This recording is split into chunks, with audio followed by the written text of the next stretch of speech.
She yelled, give me a f***ing mic, and they didn't give it to her.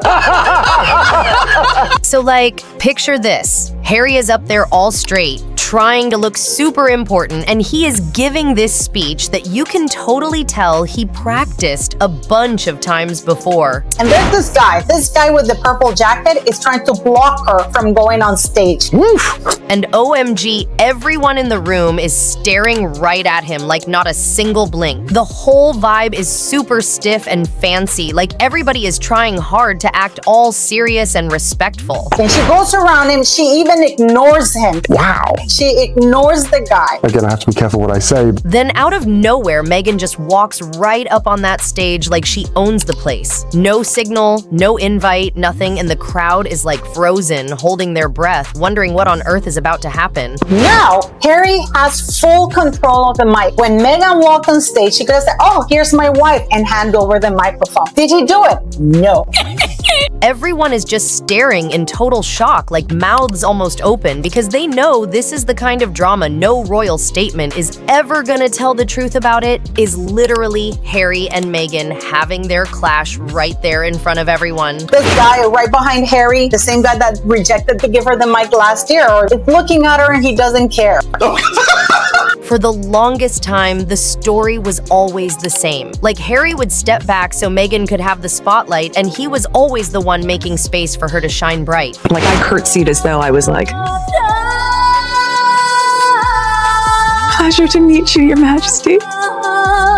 Like, was that okay? It's really quite sad. But tonight, everything is flipped upside down. And instead of Meghan getting cheers like she probably thought she would, there is nothing. Not even a fake, polite clap. Just this cold, heavy silence that feels more like a big warning than support. But you keep saying Meghan Markle, you know I'm Sussex now. I like working hard. And honestly, babe, this is where the tea really starts pouring, because that whole thing on stage was just the spark. And once Meghan walked off, it was like boom, everything started unraveling like a chain of messy dominoes. First came the whispers of embarrassment, like people were laughing behind closed doors saying, oh my gosh, did you see that? Because it looks so awkward. Then came the media circus, twisting the story, spinning it in 10 different directions, trying to protect the royal image, but also low-key feeding off the drama. And you know how the press is, they never waste a scandal. Then came the darker part, the quiet chatter about betrayal and cracks in the bond that everybody thought was unshakable. And that talk just kept spreading long after the lights went down and the cameras were off. And if you think the crowd sitting there in cold silence was bad, trust me, the stuff leaking out from insiders is way worse, because they are hinting that behind those polished smiles, things are seriously breaking apart. And it is not just awkward anymore. It is like the clearest signal yet that the picture, perfect story Harry and Meghan have been selling the world is starting to fall apart piece by piece, and the cracks are too big to hide. Insiders are revealing to me the true story of how Meghan Markle failed. So get this, Harry is up there doing his speech all calm and steady like he had practiced it perfectly, and then boom, Meghan just struts right up on the stage without anyone calling her like she owns the place. And instead of people clapping or gasping in awe, the whole room just freezes like, wait, what is happening? Even Harry looks a little shocked for a second. His eyes kind of squint, like he is trying to figure out what she is up to. And then Meghan does that little move she always does, putting her hand on his back like, hey babe, give me the mic. And usually he just hands it over right away, letting her shine, but not tonight. Oh no. This time his hand holds on tight, his body goes straighter, and he just keeps talking like nothing happened. And girl, that tiny moment was huge. It was like the first flash of lightning showing everyone that maybe, just maybe, Harry is done playing the same old role and their whole balance might be shifting right in front of our eyes. And she's going around causing trouble, looking for a mic. Where is the mic? With that absolutely manic smile on her face. And OMG, the second that happened under all those bright cameras, the whole mood in the room flipped. Like 1 minute it was supposed to be this sweet, united moment, and the next, it felt like everyone was secretly watching a fight play out in silence. Meghan tried to cover it with this forced smile, her hands staying on his back a little too long, like she was saying, "I am not backing off yet," but Harry just kept his eyes locked on the audience, like, "Nope, I am staying in control." And in that tiny moment, it was so obvious the power between them had shifted, and the crowd could feel it too, because nobody clapped, nobody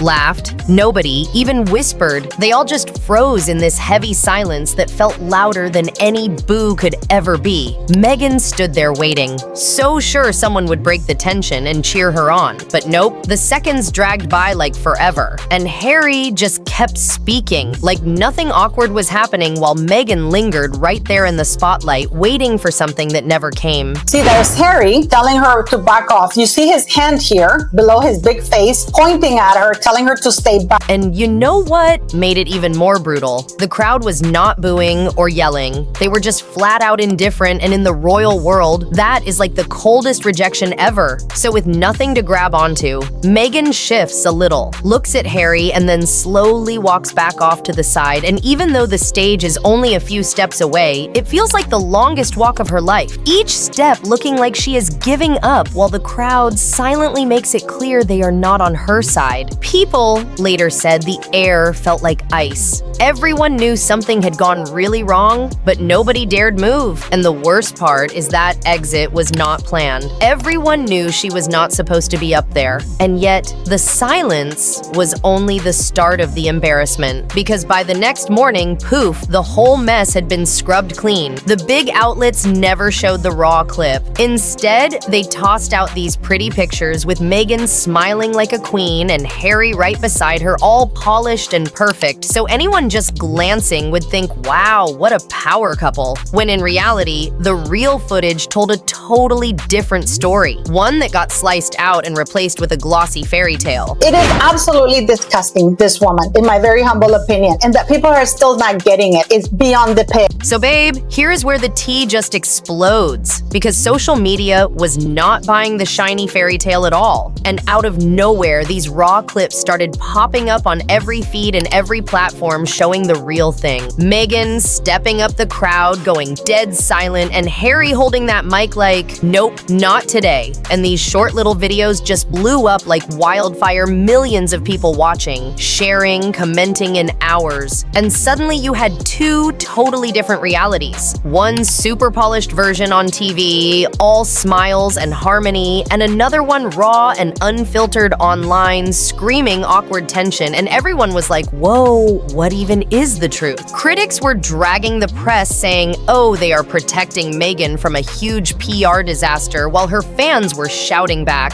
no, you are overthinking the silence. Body language can be tricky, but no matter what side you were on, the fact stayed the same. The story had been chopped in two, and it felt way too clean to be some random mistake, because royal coverage has always been carefully staged. But this time, it wasn't just smoothing over, it was flipping the whole vibe upside down, like rewriting history in real time. And that made people start asking the big, scary questions like, if they can hide this, what else are they hiding? How many other moments have been cropped and trimmed until they looked perfect? And when you look deeper, it becomes super obvious. This is not just about one awkward moment on stage. It is about control and power, and who gets to decide what the world sees and what it never will. And girl, that makes this whole situation even more explosive, because it is like a crack in the perfect picture. And once you see it, you cannot unsee it. Here's what I would say about that. I think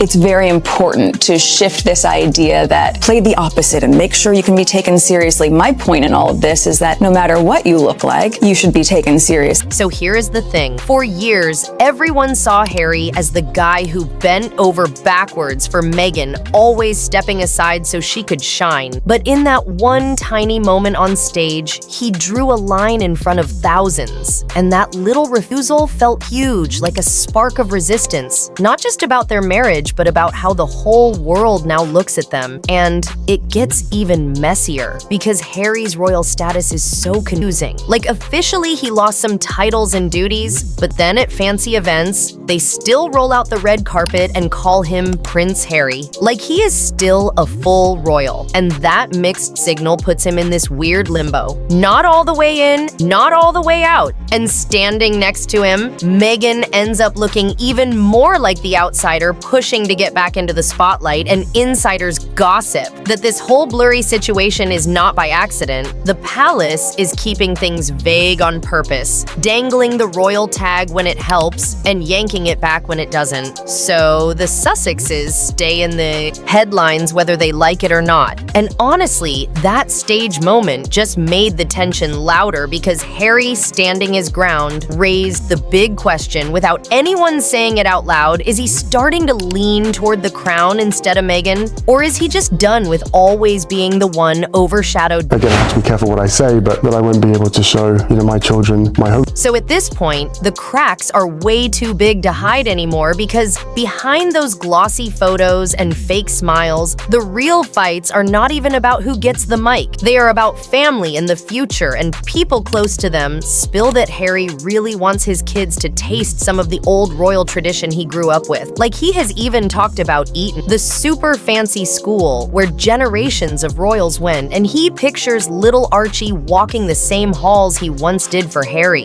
It is not just about classes, it is about heritage and a piece of the life he left behind. But Meghan is having none of that. She wants the kids rooted in California, far from the stiff royal bubble, and insiders whisper she has totally blocked the British schooling talks unless she gets certain concessions like money security or other guarantees. And honestly, that makes it look less like a compromise and more like she is using it as leverage, and that tug of war is basically the story of their relationship, because Meghan seems to hold the steering wheel in private choices while Harry, who used to just go along, is now showing signs of quietly pushing back. Friends even say he is getting more frustrated, missing his old ties but feeling trapped by her hard no, and the sad twist is that their kids are stuck as the pawns caught between tradition and freedom, between loyalty and rebellion. Harry and Meghan specifically told media at the time of Archie's birth that they didn't want to give him a title. What? Because they wanted him to live a life as normal as possible. Cut to Oprah Winfrey interview where Meghan sits down and accuses the palace of not giving her son a title because of his skin color.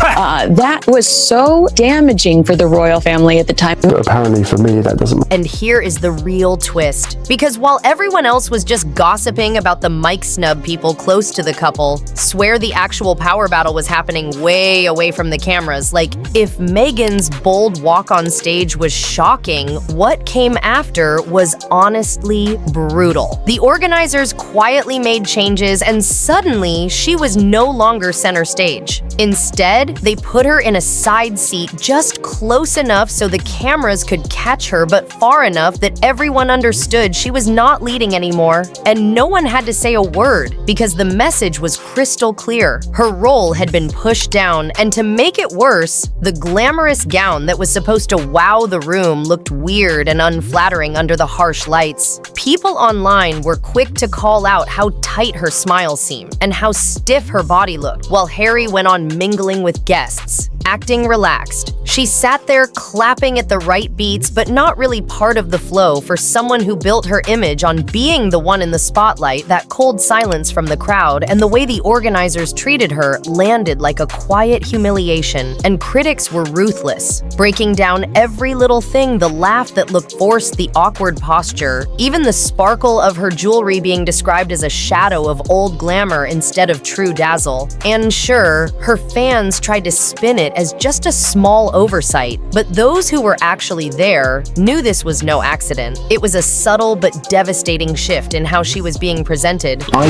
truly believe that when he met Meghan, she whispered into his ear, a 36-year-old mature woman whispered into his ear, Harry, you and I could change the world. So this was the first time Meghan wasn't just brushed aside. She was flat out sidelined. And as the night dragged on, it became obvious the crowd wasn't gonna step in and give her a boost while she sat there trying to swallow that sting. The palace was already busy running its own game because within hours, the headlines started dropping and they were all over the place. Some stories painted Harry like the proud, respected prince still treated with full royal honor, while others hammered the angle that he was cut off, stripped of titles, a man on the outside, and that chaos wasn't sloppy. It was totally on purpose. The palace knows keeping Harry's role blurry makes every event a guessing game. Will he get the red carpet, or will he be ignored? And that uncertainty sparks debates, feeds the press, and keeps the Sussexes glued into the royal conversation, whether the family wants it or not.